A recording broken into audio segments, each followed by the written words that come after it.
Saber crescer é fundamental para a evolução das cidades. O planeamento urbano é um tema em progressiva valorização, mas o que muda na prática? O que se transforma no dia-a-dia dos lisboetas quando se pensa melhor a cidade? Quais os movimentos urbanísticos que predominam em Lisboa hoje?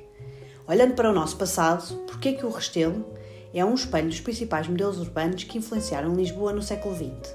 E hoje, para onde caminhamos? Qual o lugar da sustentabilidade em Lisboa?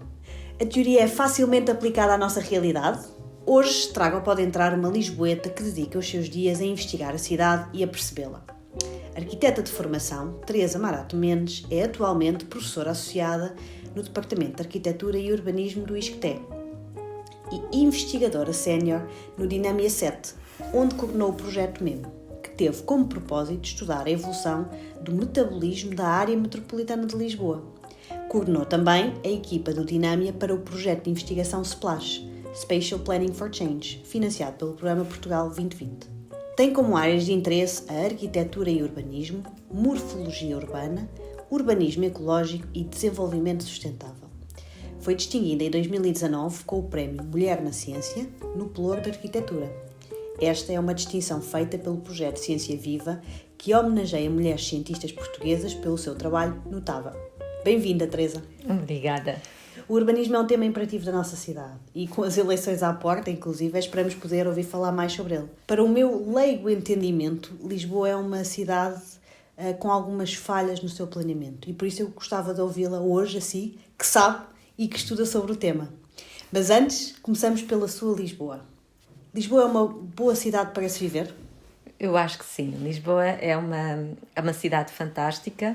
Para já tem umas condições climatéricas invejáveis e tem, sobretudo, muito espaço para que as pessoas o possam usar. É preciso que ele seja também bem explorado, sim. Mas Lisboa é uma excelente cidade para se viver. O que é que mais gosta por cá?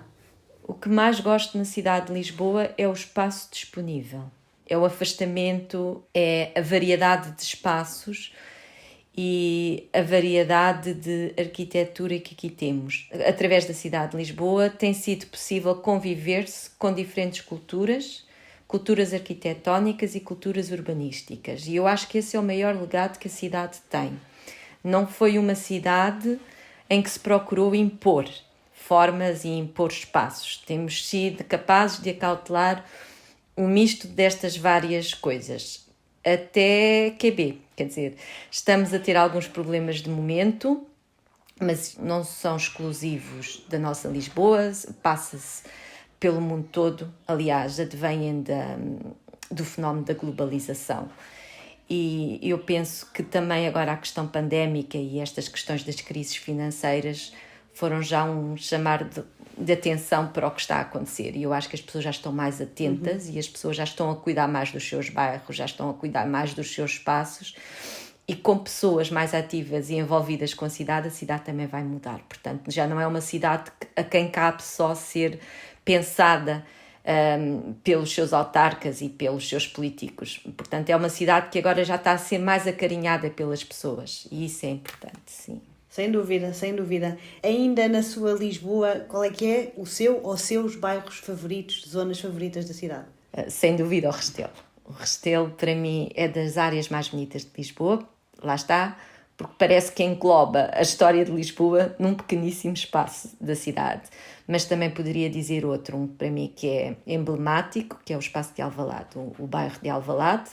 E, aliás, são bairros delineados e pensados no mesmo momento. Portanto, foram pensados por um urbanista, pelo Etienne de Crouet, que foi convidado pelo ministro Eduardo Pacheco para trabalhar e contribuir para a Câmara Municipal de Lisboa e pensar numa nova cidade de Lisboa à época. Portanto, estamos a falar nos anos 30, 40 do século XX, em que tínhamos ainda uma Lisboa que era só uma zona da Baixa, as suas velhas colinas e as avenidas novas, e de repente vem alguém que diz: não, nós queremos pôr os pezinhos na Europa e queremos ter uma cidade que seja a imagem de Portugal. E Lisboa, de facto, foi pensada por este urbanista de pai russo e mãe polaca, ou vice-versa, peço desculpa.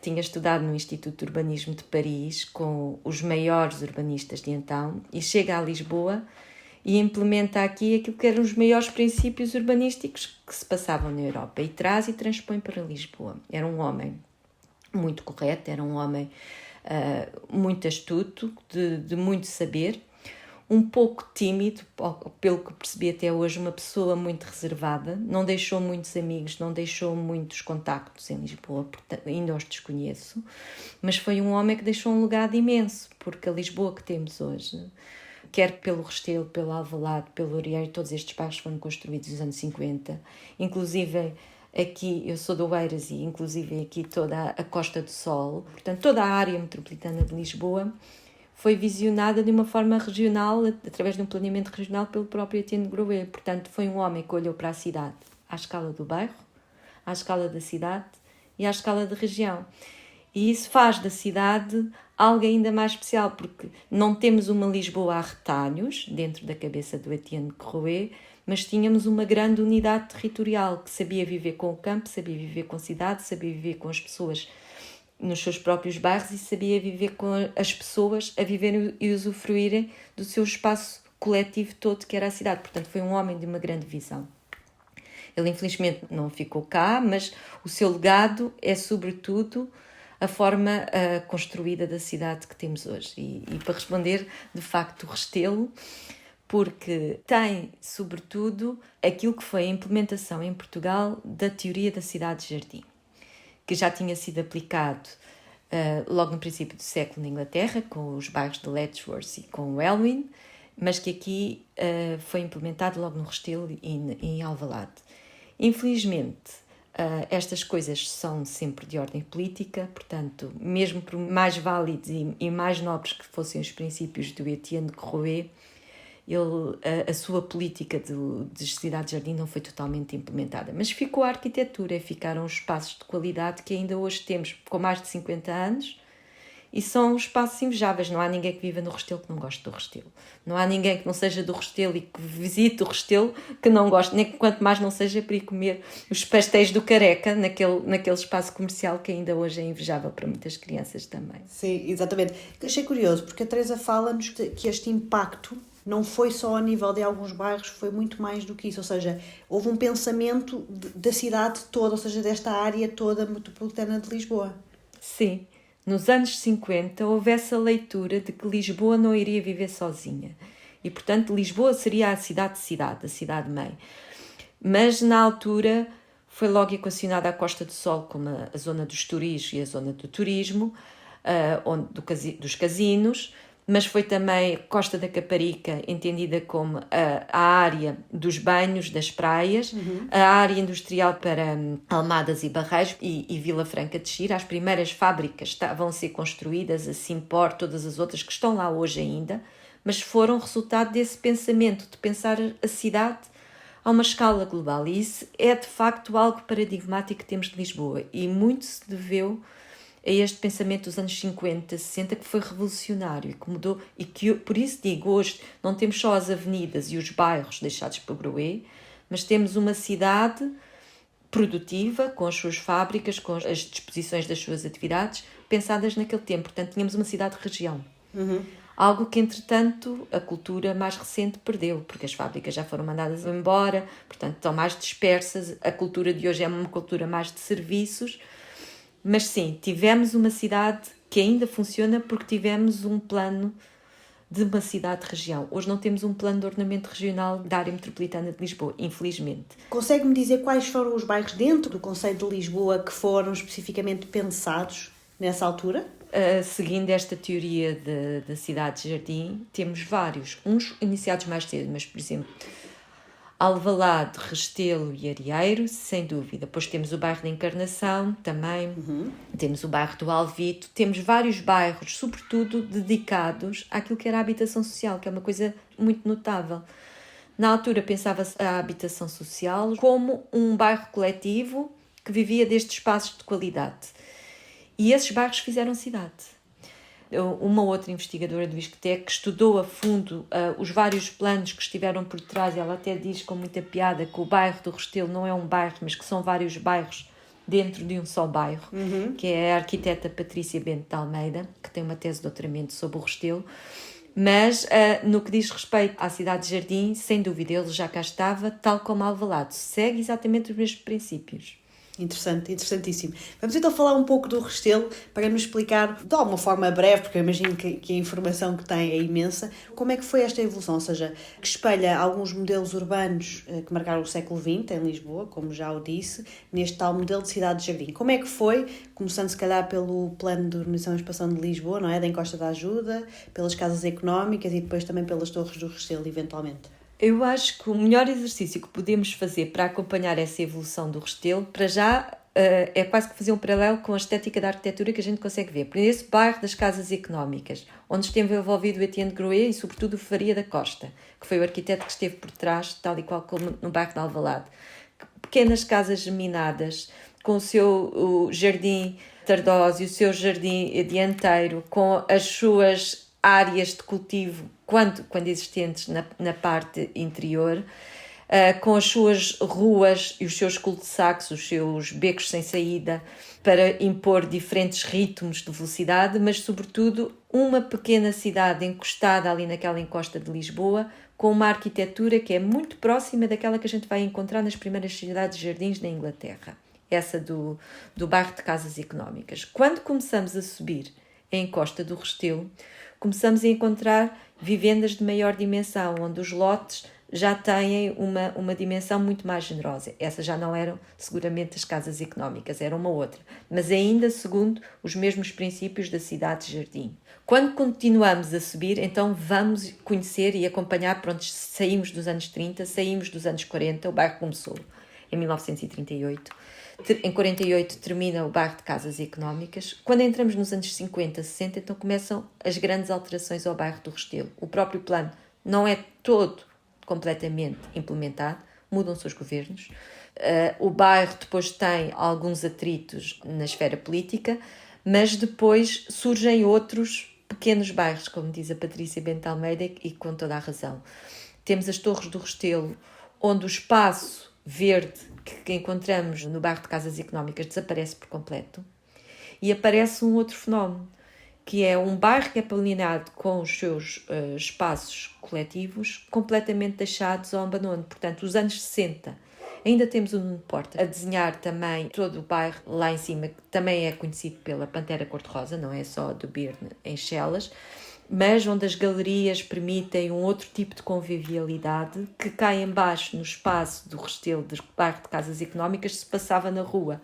A rua passa agora para a galeria, é semipública e há uma nova arquitetura. E ainda podemos subir mais acima, já estamos nos finais dos anos 60, princípios dos anos 70, e temos as Torres do Restelo, que é um outro fenómeno. Portanto, é uma outra leitura de urbanização. O que interessa é construir o máximo possível em altura, no menor e mais reduzido de espaço.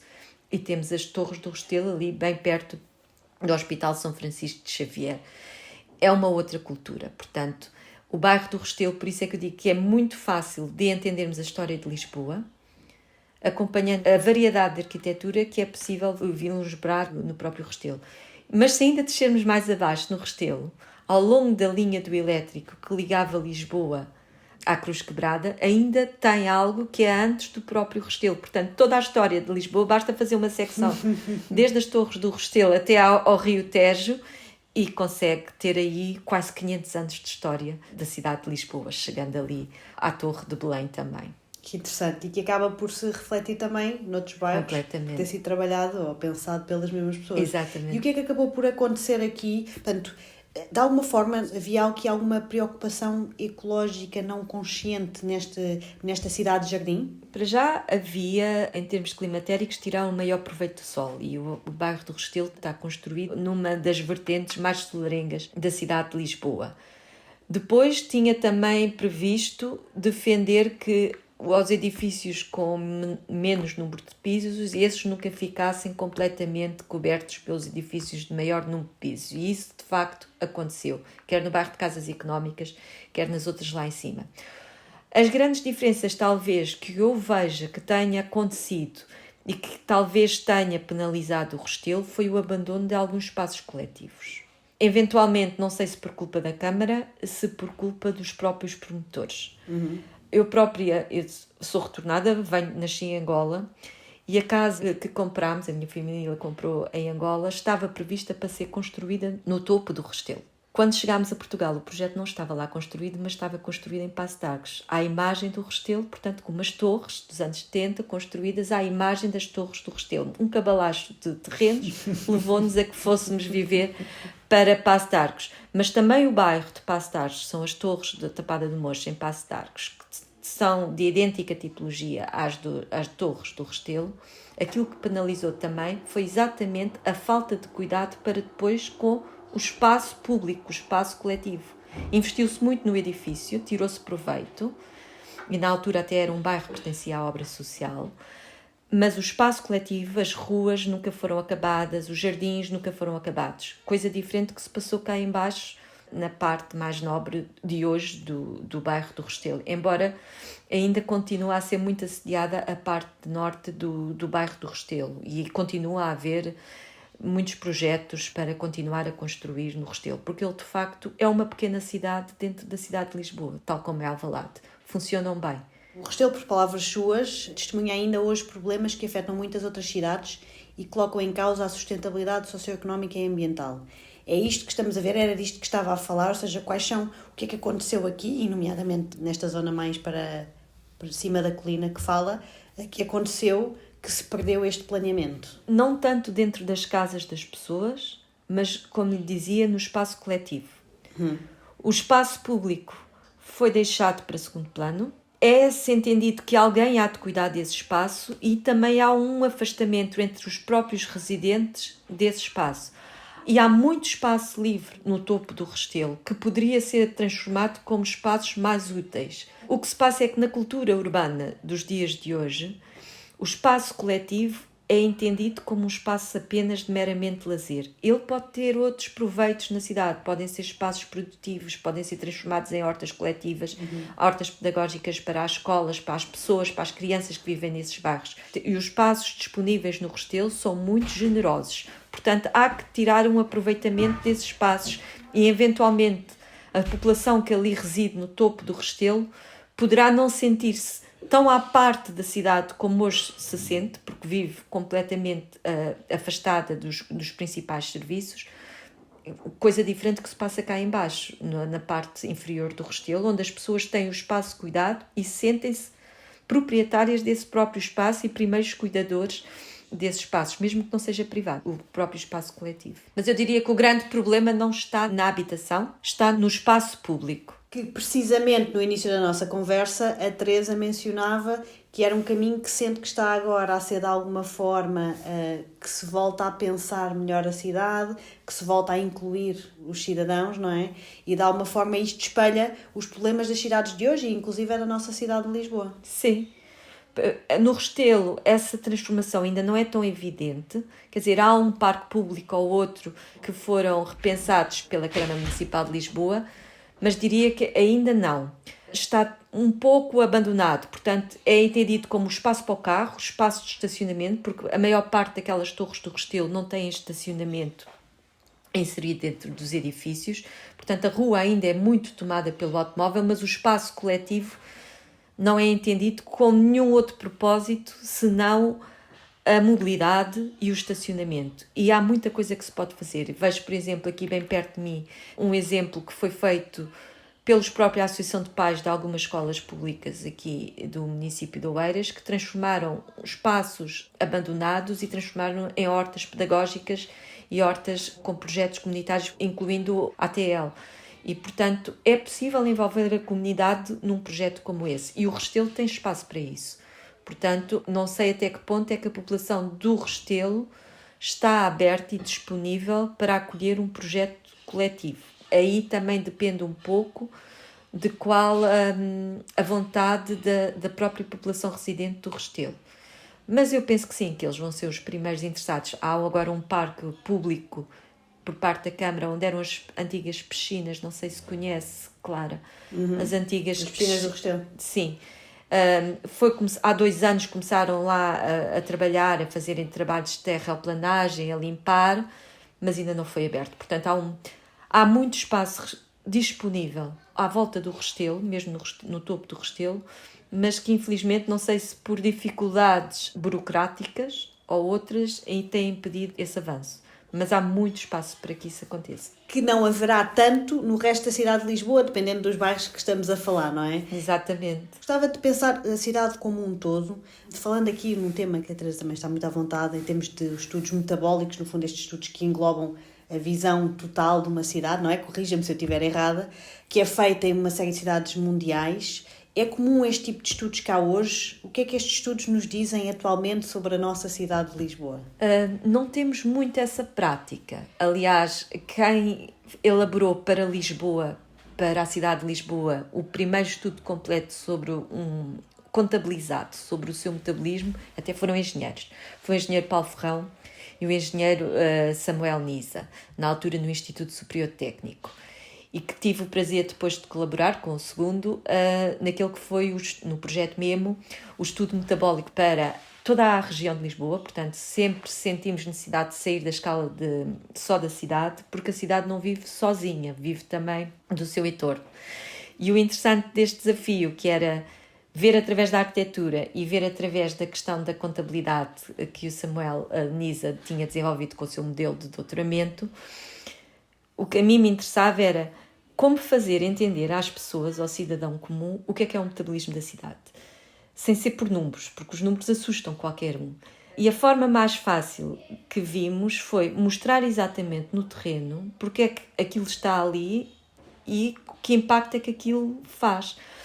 O metabolismo é como o nosso organismo, é como o nosso sistema digestivo. Aquilo que consumimos, digerimos e depois expelimos. E a cidade também o faz. Ela precisa de bens, precisa de energia, precisa de materiais, precisa de recursos naturais para que a cidade possa funcionar e operar. Agora, com que eficiência fazemos uso dos recursos?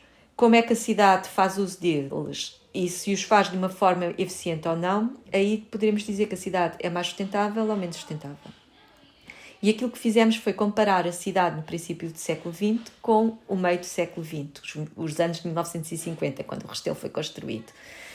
E aquilo que constatámos foi de que a cidade de Lisboa e a sua área nunca foi autossuficiente. Portanto, é uma ilusão a gente pensar que as cidades serão todas autossuficientes um dia. Não é. Agora, já tivemos uma cidade que trabalhou melhor com os recursos naturais do que hoje, nomeadamente com a questão da água.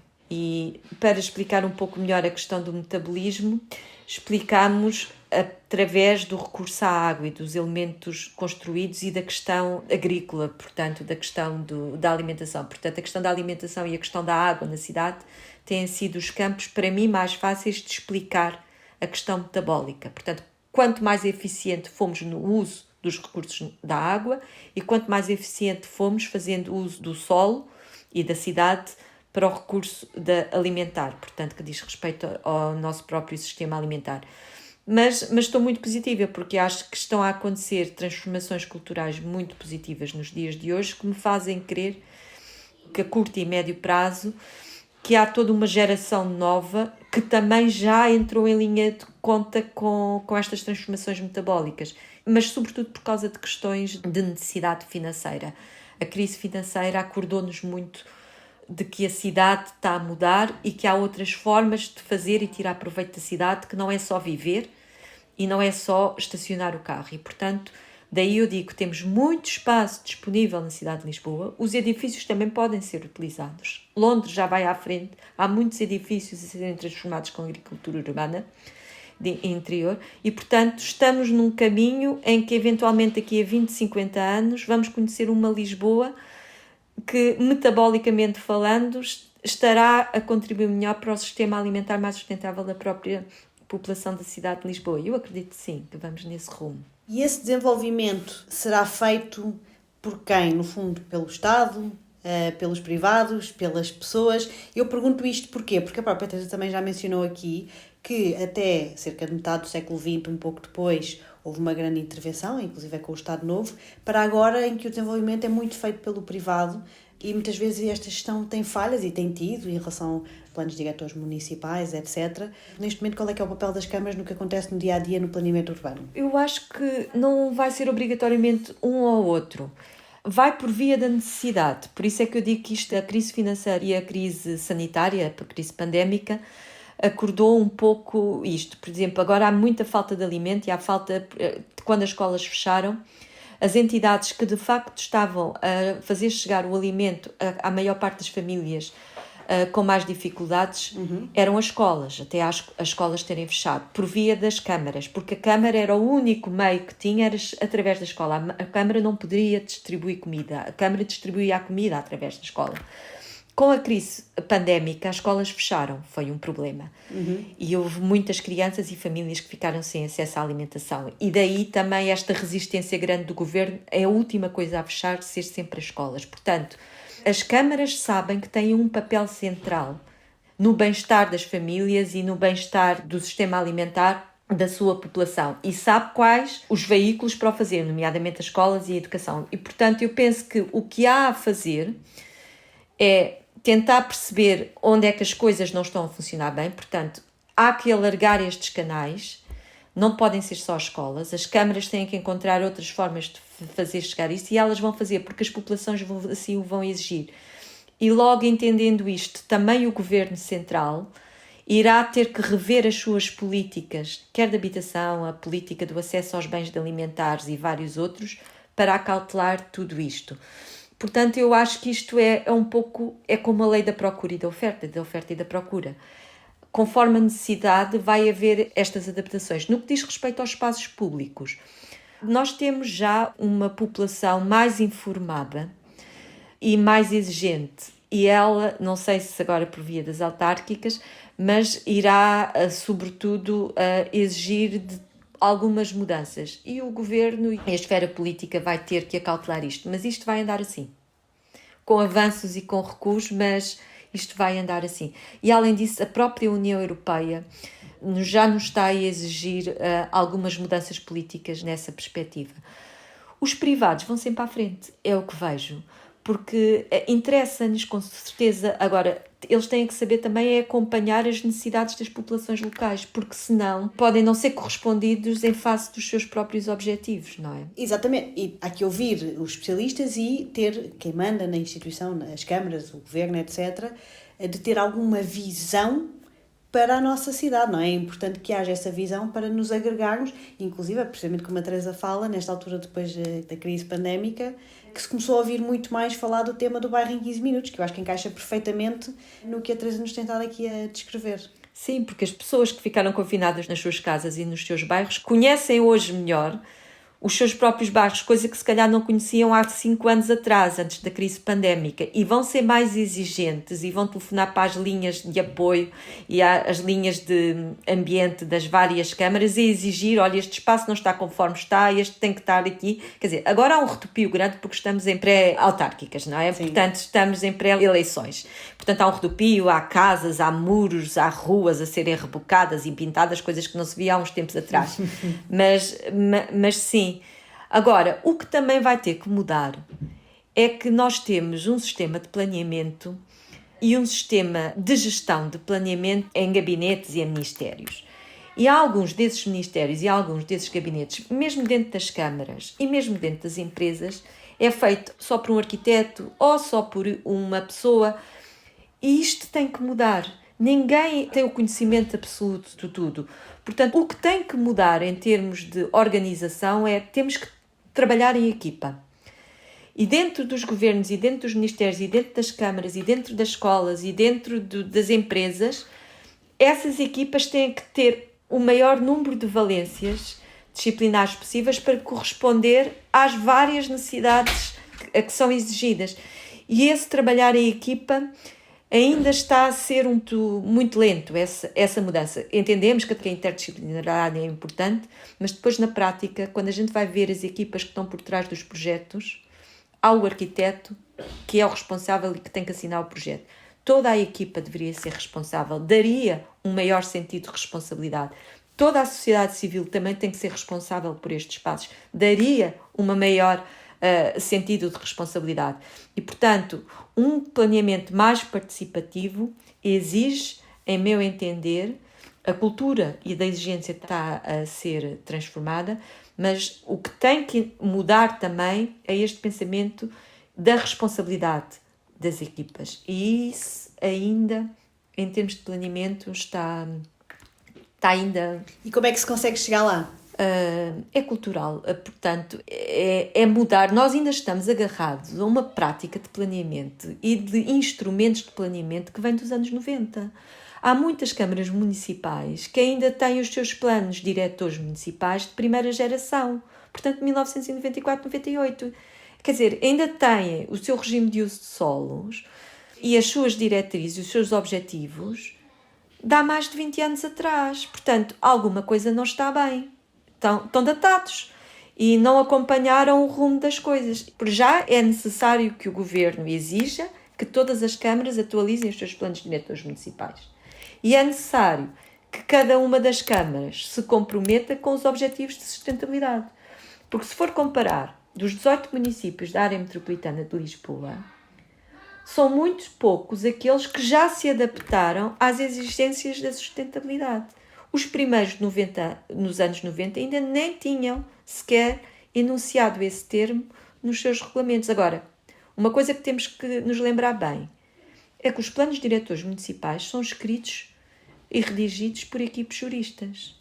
Mas quem atua na cidade não são equipes de juristas. Portanto, há aqui um corte conceptual muito grande e isso tem que ser trabalhado. Portanto, é através da equipa. Quem redige os PDMs tem que ser por um outro conjunto de equipas e temos que estar atentos para isso agora no futuro também. Que interessante. Eu lembro perfeitamente uma das conversas que nós tivemos aqui já no Pode Entrar com o José Manuel Viegas sobre os transportes, foi muito interessante e gostei da frase que também a Teresa tinha mencionado aqui num dos seus artigos recentes, em que nas últimas décadas algumas das escalas de planeamento têm sido menosprezadas, em grande parte devido à crença errada que a mobilidade viária resolveria tudo. Ou seja, isto quase que nos dá aqui o panorama, no fundo, de muito o que é estes movimentos diários que nós temos na cidade, não é? É, mas isso tem a ver com os fundos da Europa também que recebemos nos anos 90, ainda durante era primeiro-ministro, creio que o Cavaco Silva. E, de facto, não foi só a cidade, foi o país todo. Aquilo era as grandes autoestradas, eram as grandes estradas, era um investimento. Eu tenho algum receio do que se vai passar agora com o plano de resiliência se não vamos fazer novamente o mesmo erro. E as ditas escalas que eu digo que estavam a ser menosprezadas era sobretudo a escala do bairro e a escala doméstica, que ainda hoje considero que não está a ser suficientemente acautelada.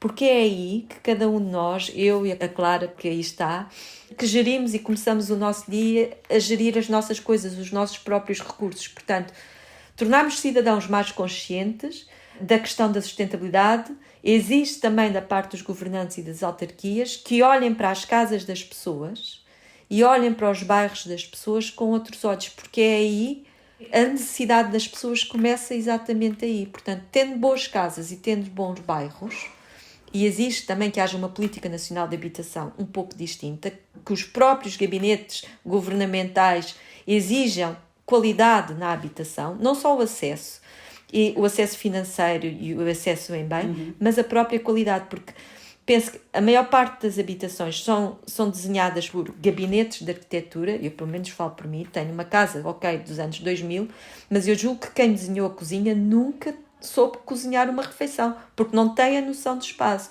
Portanto, acho que é necessário reconsiderar as equipas na habitação para perceber como vivemos hoje, como deveremos reciclar as coisas nas nossas próprias casas, como é que esses assuntos têm que ser repensados à luz das necessidades e das exigências dos dias de hoje.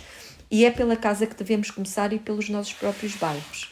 E isso é um debate que deve ser feito no futuro, porque a questão tipológica da habitação, ainda temos casas desenhadas como se desenhavam nos anos 60, nos anos 70, nos anos 50, e muitas dessas, dos anos 50 do Restelo, funcionam melhor do que muitas casas desenhadas nos anos 2000. Portanto, isso é problemático. E a questão da mobilidade já deveria ter sido superada e devíamos estar a enquadrar a escala da habitação e dos bairros. Eu gostava de fazer uma pergunta específica sobre a Baixa. Sim. Sobre a nossa Baixa, sobre o nosso coração da cidade, que teve uma grande evolução em termos de recuperação do património, pelos ALs, pelos hotéis, por tudo, uma grande vida e muita gente nos últimos anos, e de repente, entrando a crise, em que desaparecem a maioria dos turistas e que demorarão o seu tempo a regressar à normalidade, se é que vamos tê-la como normalidade, e que de repente percebemos que temos uma Baixa vazia. Qual é a sua opinião sobre a Baixa? Está a ser feito algum trabalho em termos de visão, em termos de trabalho nesse sentido que a Teresa tem mencionado aqui na nossa conversa? Não, será errado dizer que não. Eu acho que sim, que têm sido feitos contributos para a Baixa. Agora, o problema da Baixa foi que é novamente um problema cultural. Nós gostamos muito de preservar o nosso património. E pode-se falar da Baixa e pode-se falar de outros edifícios monumentais. E gostamos de o preservar. E preservar é quase que o congelar. E não admitimos uma mudança, Agora, o que se passa é que as pessoas hoje não vivem como viviam no século XVIII. As famílias hoje são diferentes do agregado familiar do século XVIII. E, portanto, o que há a fazer na Baixa é adaptar toda aquela estrutura a novas formas de habitar. Ela tem sido... São vários problemas, portanto, há uma questão tipológica, que é tentar perceber com aquela materialidade e com aquele sistema construtivo que lá está, como é que o podemos adaptar. É das áreas mais caras em termos de preço por metro quadrado, embora já seja o Entre Campos de momento, mas é das áreas mais caras que temos em Lisboa. Agora, temos que deixar a esta crença que congelar e preservar é a situação ideal, porque se não adaptarmos aos dias de hoje, com respeito pelo que lá está, pela memória daquele sistema construtivo, para que as gerações futuras saibam o que era a Baixa, esse conhecimento técnico tradicional de o que era a Baixa é importante que seja passado. Mas se a Baixa não se adaptar aos dias de hoje, vai ser um museu para toda a vida e vai estar um museu fechado. Mas agora, os anos 50, quando o bairro do Restelo, estava-me agora a lembrar, foi construído, o mesmo arquiteto que desenhou e que pensou e concebeu o tal que estava a referir, o Etienne Grouet, Lisboa e a sua região, teve um plano de mira completamente visionário para transformar. Ele unia 2 quarteirões, transformava 2 quarteirões num só, já nos anos 1950. Portanto, era um projeto completamente inovador para a época. Aquilo implicava demolições, ninguém aceitou. Eventualmente, hoje teríamos uma Baixa tão central e teríamos uma Baixa já um pouco mais adaptada aos dias de hoje. O problema lá está nós consideramos que preservar é congelar, e isso pode ser um tiro no pé, porque não nos permite avançar. Portanto, nós temos que saber avançar, tendo em conta agora, o que a Baixa tem também de grande qualidade é aquelas áreas são super flexíveis, elas permitem adaptar a novos usos. Nós temos é que estar atentos a essas adaptações, não podemos meramente congelar as coisas no tempo. É um tiro no pé em termos de construção. E ficamos com essa palavra-chave da Baixa, porque acho mesmo interessante, acho que no fundo reflete tudo, reflete a habitação, reflete o comércio, reflete um pouco de tudo o que é a Baixa dos dias de hoje. Teresa, este é o tema geral, não é? Cidades sustentáveis, cidades que pensam como um todo e não é? Que no fundo têm o seu metabolismo.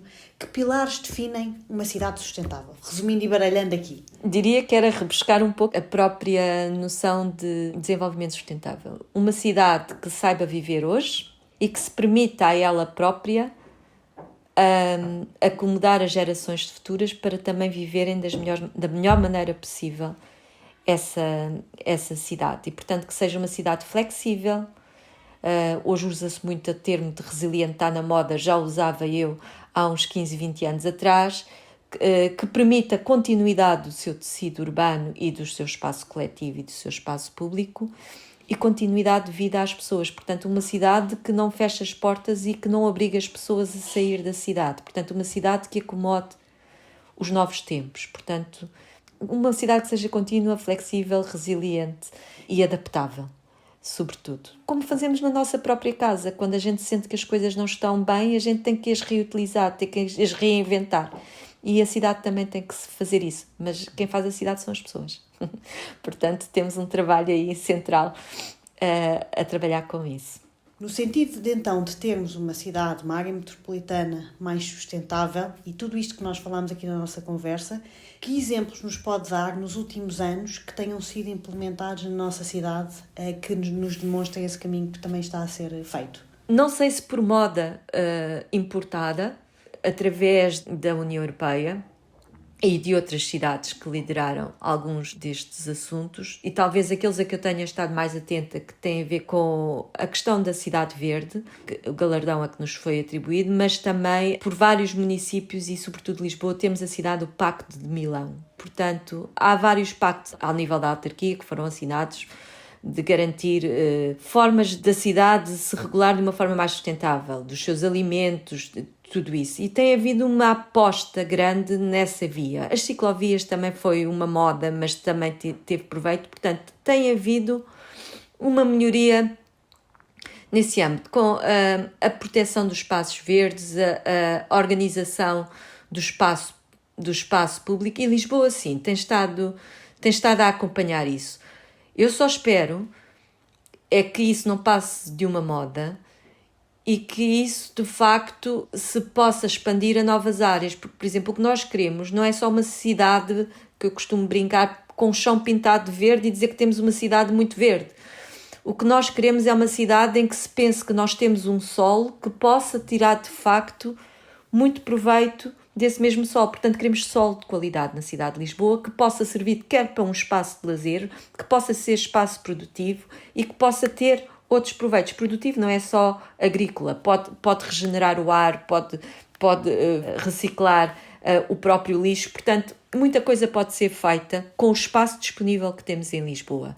Depois tivemos, infelizmente, que entretanto faleceu, já o ano passado, o arquiteto Gonçalo Ribeiro Teles, e que foi um dos maiores visionários para transformar a nossa cidade e que mais contribuiu para esta corrente de sustentabilidade que se trouxe. E eu penso que esta questão da corrente verde para Lisboa muito se deve a ele. Mas temos uma geração muito nova, muito atenta e muito exigente, e isso deixa-me com muita esperança. Portanto, esse trabalho está a ser feito. Muito bem. Teresa, é possível apreciar a cidade sem estar sempre a analisar e a estudar? No seu caso, alguém com uma profissão como a Teresa? Claro que sim. Adoro a cidade. Adoro Lisboa. Gosto muito, muito das outras cidades também. Acho todas fantásticas. Aliás, gosto muito de viajar, gosto de conhecer cidades novas.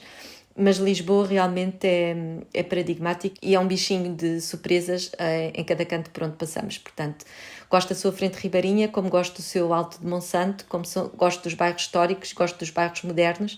Portanto, eu acho que sim, Lisboa permite-nos isso tudo. Permite-nos conhecer e viver Lisboa de maneiras distintas. E não é preciso só estudar cientificamente. Eu acho é que da parte central, da parte municipal, acho que é necessário voltarmos a olhar para Lisboa como sendo parte de uma região, que esse trabalho ainda está por ser feito nos dias de hoje. Tal como outros municípios também têm a começar a olhar como sendo parte de Lisboa e, portanto, há que voltar a dar esses valores à cidade. Agora é uma cidade fantástica, com uma luz fantástica, uma cor fantástica, com edifícios fantásticos, umas partes mais sujas do que outras, mas sim. É uma cidade bonita. Muito bem. Teresa, já chegando aqui ao final da nossa conversa, há algo que gostava mais de acrescentar, algo que gostava de dizer que não tínhamos falado aqui? Eu penso que dissemos tudo. Talvez só referir que no último projeto em que participei no Splash, que visava sobretudo apoiar políticas urbanas, futuras políticas urbanas a irem ao encontro deste rumo da sustentabilidade. O que é que está em curso no nosso território que nos permita perceber que as políticas poderão aproveitar das coisas que estão a acontecer. Estive muito atenta às questões das hortas urbanas, da qual referia sobretudo que tinha-me pedido um exemplo aqui, a horta pedagógica e recreativa aqui de Linda a Velha, da Associação de Pais, porque de facto tem sido um trabalho notável, feito por eles, ao princípio sem o apoio da Câmara, e agora conseguiu convencer a Câmara do que está a fazer, mas tenho pena é que as autarquias continuem a olhar para a questão da agricultura urbana apenas como um fer-e-ver, uma coisa apenas para ocupar os velhos e quem não tem recursos. Quando, na verdade, se olharmos à volta, por exemplo, à volta das autoestradas e à volta de tudo, a quantidade de agricultura urbana que está a surgir, ok, informal, é muita. E isto é uma chamada de atenção para as necessidades das populações e para novos usos que este território pode acolher. Atenção que a maior parte destas hortas estão a acontecer ao pé de bairros, portanto, zonas residenciais, algumas de foro social e outras não só. E é uma atividade que a maior parte da população de Lisboa anseja para que se aplique e que muitos bairros podem acondicionar de futuro, e eu acho que podem dar excelentes parques urbanos, parques mistos, parques pedagógicos. A agricultura urbana tem um potencial enorme aqui na cidade de Lisboa. É preciso que não seja entendida apenas como um pano de fundo decorativo. Muito bem, mas de facto é importante ouve-se falar, não é óbvio para o leigo, para o habitante comum, perceber imediatamente quais são as vantagens, não é, deste tipo de atividade ou de utilização. Muito bem, Teresa, que projeto é que nos trouxe hoje? Bem, foi aquele que me dizia, a Horta Comunitária de Linda a Velha, que começou como uma pequena informalidade que junta pessoas de diferentes gerações, desde as crianças mais pequenas, avós, pais, educadores, e também a própria comunidade onde foi inserida a horta. O próprio bairro acolheu a horta como se sua fosse, e portanto são os primeiros pais e professores daquelas crianças. Portanto, desenvolvida sobretudo a pessoa que melhor conheço, que está por trás daquele projeto, pelo Tiago Reis, mas sei que foi com uma equipe mais vasta de outros tantos pais. E penso que é um exemplo a referir e é um exemplo a seguir. E que benefícios tem sentido na comunidade e em quem participa? Participação intergeracional, portanto, há novos e velhos ao encontro, uma coisa que já não se passava. Os bairros velhos têm os velhos e as gerações novas estão a ir para outros bairros, e aqui, pelo contrário, conseguiu-se, há uma aproximar intergeracional, há um acontecimento pedagógico, portanto, as crianças saem da escola, são ensinadas por esta gente, e depois há a vertente ecológica. A compostagem, que é iniciada de ter idade, e também pedagógica no sentido de que sabemos como é que nasce uma couve, quanto tempo leva a crescer a couve, as alfaces, os tomates, e o sentido de responsabilidade das novas gerações e da própria comunidade. E eu acho que isso são valores que faz falta transmitir numa perspectiva cívica, porque a escola neste momento está a ensinar o beabá da matemática, do português, da história, da geografia, e há outros valores que ou são adquiridos no âmbito da família, mas tem que haver outros espaços coletivos para os fomentar. E espaços como estes têm um papel muito forte na passagem destes valores, que são eles de sustentabilidade também. Exatamente, e que para podermos respeitar a natureza temos que a conhecer precisamente, não é? Exatamente. Muito bem, Teresa, obrigada pelo seu tempo e por estar aqui à conversa comigo. Acho que foi uma conversa que, ao mesmo tempo que nos dá uma visão animadora do nosso futuro e da nossa cidade e desenvolvimento para onde nós podemos caminhar, mas que, ao mesmo tempo, muito realista no sentido de onde é que temos que trabalhar, onde é que é preciso abrir os olhos e atuar para podermos, então, chegar lá e conseguirmos, então, ter toda uma cidade muito equilibrada e que vive para os seus cidadãos. Obrigada eu, Clara. Obrigada, Teresa. Um beijinho. Vemo-nos por aí. Ok, obrigada.